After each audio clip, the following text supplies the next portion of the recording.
Okay, so this is just a very quick introductory video to the Chordana Play For Piano app from Casio with my Casio PXS-1100 intermediate digital piano. Now the first thing to mention with this app is make sure you don't confuse Chordana Play with Chordana Play For Piano.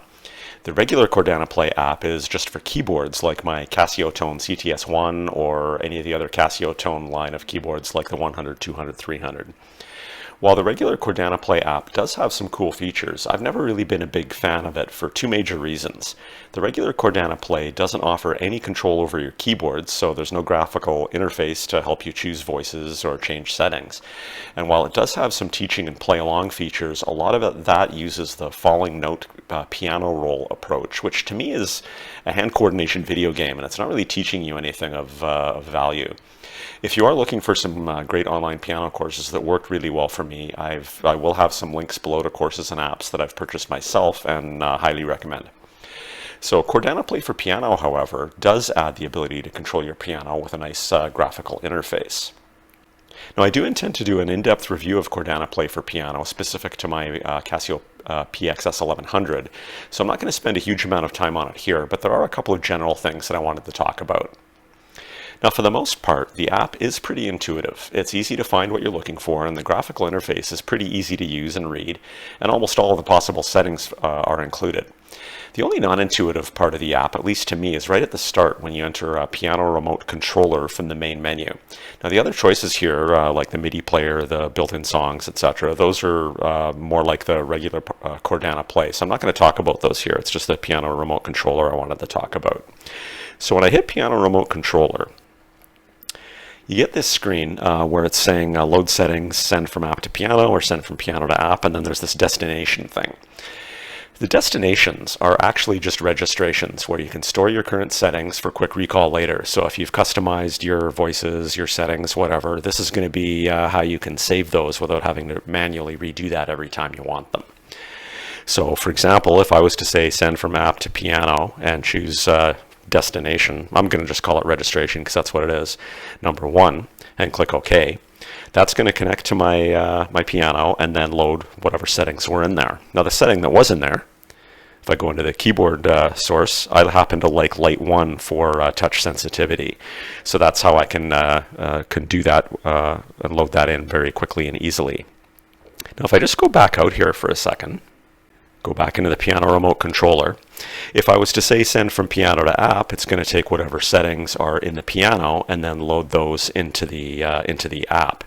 So to me, it would have made a little more sense if whenever you connected the piano to the app, if it just automatically loaded whatever settings were currently on the piano into the app so that they're kind of in sync with each other. And then if you wanted to load a registration, you could or could not, whichever. But once you know how this works, it's really not that big of a deal. So how do you save things into those registrations? That's not terribly intuitive either. So I'm going to go ahead and say send from app to piano to get my my default settings in, which is that light touch response.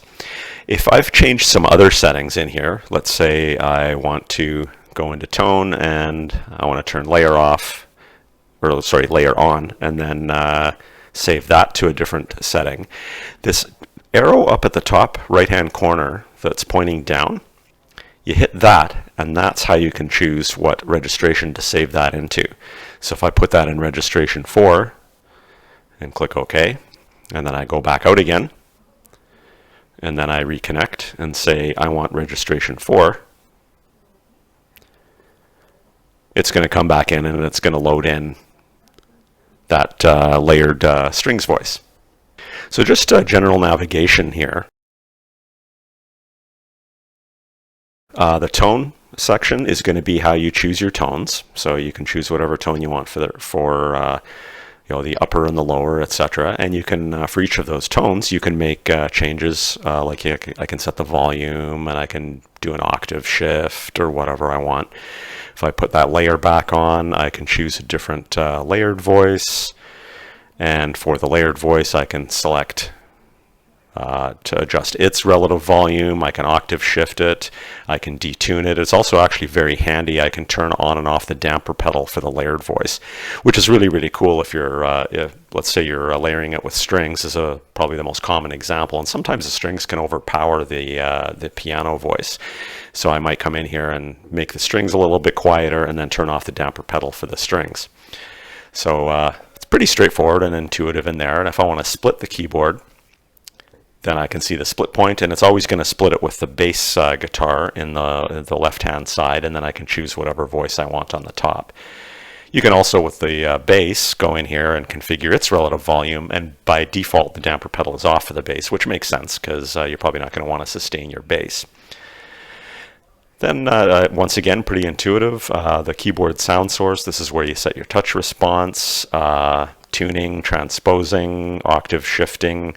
Also has this different scale temperaments. If you don't know what this is, you're probably just going to want to leave it and not mess with it. Leave it on equal.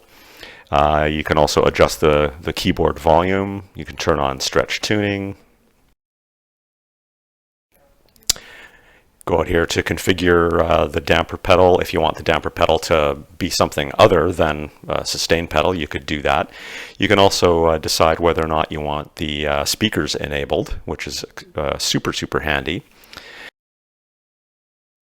Go into Acoustic Simulator. This is where you can modify your piano sounds, so string resonance, damper noise, and key on and off action noise. So lots of ways to customize your voice on this piano. Especially in here in the effects section. You can turn the sound mode Hall Simulator on and off. Hall Simulator is basically just reverb. And you can also access the on and off for the reverb right on the front panel of the piano, which is very handy. So I've got different types of reverb that I can choose. I can turn surround sound on and off. I've got different types of chorus. I've got 42 levels of reverb or Hall Simulator depth, which is really, really quite amazing. And I've also got brilliance as well, where I can go up or down 3 to kind of bring the voice a little bit more, cutting through the mix a little bit more, or making it cut through the mix a little bit less, however you want to adjust your piano sound there. So super, super handy. And then you've got the built-in songs, MIDI recorder, metronome, and MIDI settings. So really is a pretty straightforward app to use for controlling your piano. So I was mentioning earlier that I'm not really a fan of Bluetooth MIDI. Now here's an excellent example, and when I first noticed this, I actually thought it was just the app always working that way, but as it turns out, this is only a problem if you are connected to the app with Bluetooth MIDI, as opposed to a USB cable. So I've disconnected my cable, so I'm going to establish my Bluetooth connection. I've got my little adapter plugged into the back of the piano, so I go to Connection Settings, go to Bluetooth MIDI device, and there it is, not connected, so I'll just connect with that. There we go.